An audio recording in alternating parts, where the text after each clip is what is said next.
to facilitate the allocation of sufficient resources for basic and social services and economic development at the local level.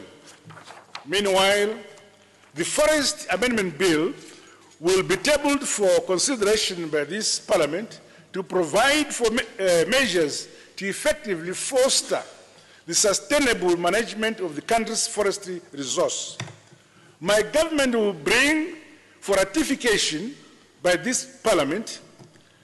the Kigali Amendment to the Nagoya-Kuala Lumpur Supplemental Protocol on Stability and redress to the